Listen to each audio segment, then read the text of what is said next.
Ladies and gentlemen, my name is Andrei Shevchenko. On behalf of the team of Mediacentru Ukraine, I welcome all the journalists telling the world about our battle for freedom. We will be talking to Serhii Bratchuk, spokesperson of the head of the Odesa Oblast Military Administration. Pane Serhii, what are the hottest news this morning?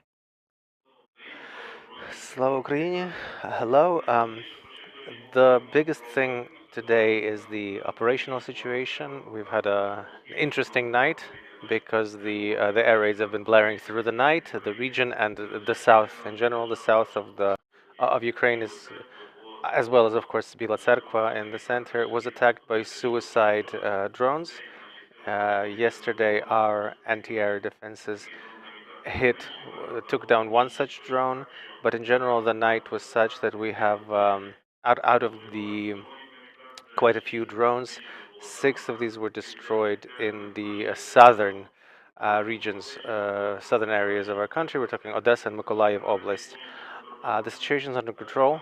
As of right now, we're watching the situation that's unfolding in the territory of the temporarily unrecognized Transnistria, the occupied territory of the Republic of Moldova, and we're working on the objectives that are before us. Primarily the grain initiative. 4 more vessels have left our ports with 70,000 tons of agricultural produce moving to ports. Almost 6 million tons of our production have been exported. 5 vessels have worked within the framework of the World Food Program. This is done jointly by the UN and the Ukrainian government. But we truly are in a struggle for freedom, but nevertheless we're trying to keep up with our international obligations. This grain is mostly going to the countries that are at risk of hunger, primarily in Africa. And as for the objects that have been destroyed by shellings, we know that in April, we've had a residential complex hit in the residential complex named Tiras, where now it's being rebuilt. The walls, the heating systems, the elevators, the electronic network. That's exactly Tiras. We're trying to reestablish connection with Serhii Bratchuk, spokesperson of the Odesa Oblast Military Administration. We're discussing the current news from the Odesa and southern area of Ukraine. And I would like to remind everybody that tonight at 11, today at 11, we'll have a briefing with Christoph Miller, musician and cartoonist who supports Ukraine with his We Play for Ukraine project. And we're continuing to watch the situation along the front line, particularly focusing on the eastern Ukraine, as well as the operations of the armed forces of Ukraine on the right bank of the Dnieper River in the Kherson region. And we're continuing conversation with Serhii Bratchuk. Serhii, I wanted to talk about the suicide drones and the attacks by these Iranian drones, the Shahed 136, I think we also had 134. Could you explain us to a non-military person what is the idea, what is the peculiarity of this drone, and what is the danger? Well, the good thing about it, but it's negative for us, is that this a really relatively low flying drone. It carries it is quite long flying, but the biggest thing is it's low flying, and the anti-air defense forces have a hard time catching these. As far as the drone itself, yeah, he does have a characteristic sound. In Odessa, it's called the moped or the balalaika, and it's very loud, but you can only hear it once it's above the object of potential that it's potentially about to strike.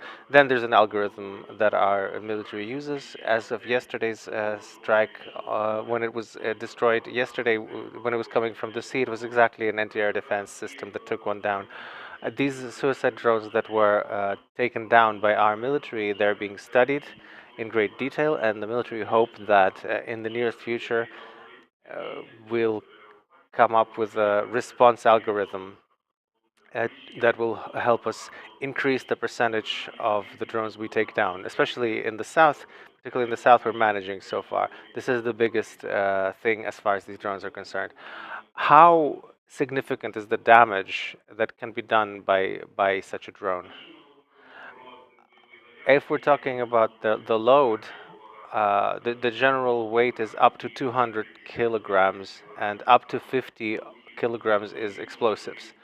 So we understand that it's dangerous, and the destruction can be quite significant. It's also a pretty powerful explosive wave. So when we turn to the residents of Odessa and they hear these sounds in the sky, you know, don't film it. We tell our residents, don't film it, don't photograph it, because you might not be able to save yourself. The reality is such that you have to take yourself to a shelter, because apart from the explosion itself, and the wave is significant, it's very strong. We've seen this in some cars that have been damaged. There's also a lot of shards that this drone falls apart into, and they're very small, but they being hit by one can be quite dangerous. What we're hearing from the residents of Odessa is that the height is sometimes so low that it feels like you can almost hit it from a gun, from a rifle. Does this mean that we might have to use a different tactics about these drones?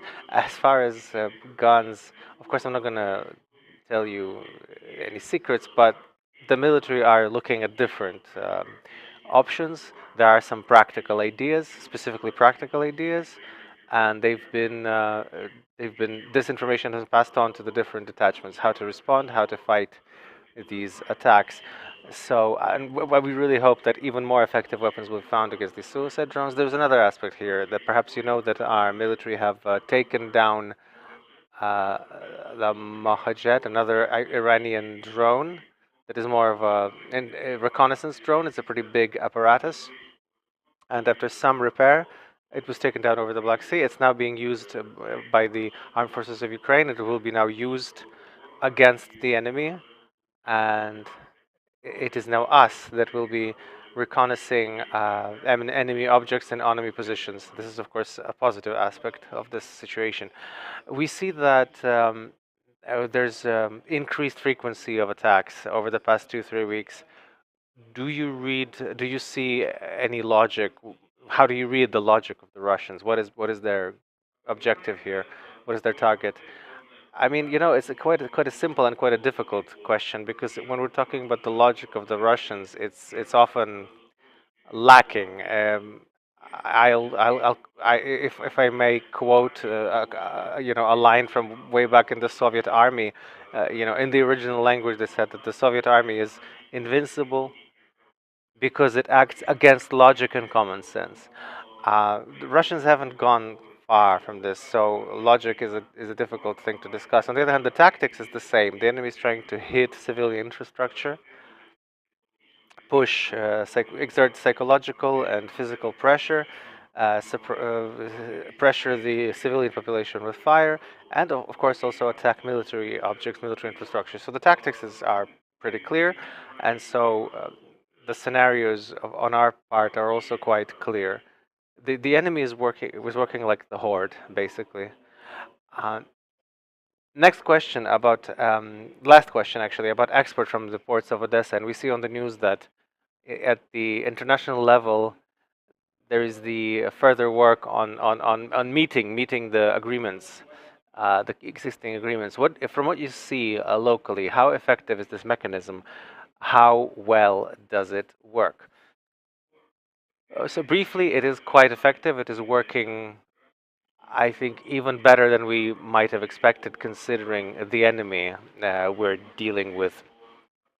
Okay, I've already told you the results, that over this period we've had about 6 million tons of exported grain of Ukrainian agricultural produce. There are many requests to come into the port of Greater Odessa, Odessa, Chernomorsk, and Pivdena, and load up. And Ukrainian grain,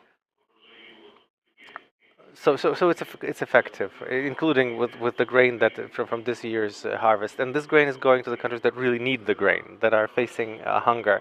But we have to understand that the enemy is very displeased with this. We can sense this. We understand this, and both Tikabayev and people on his team have voiced this, but we really hope that the grain initiative will continue functioning. I will add that Ukraine has also sent grain to one of the African countries and has now gone moving to those countries. Thank you, Serhii Bratchuk, spokesperson of the head of the Odesa Oblast Military Administration. Thank you for this conversation. Thank you, and please follow our announcements and stand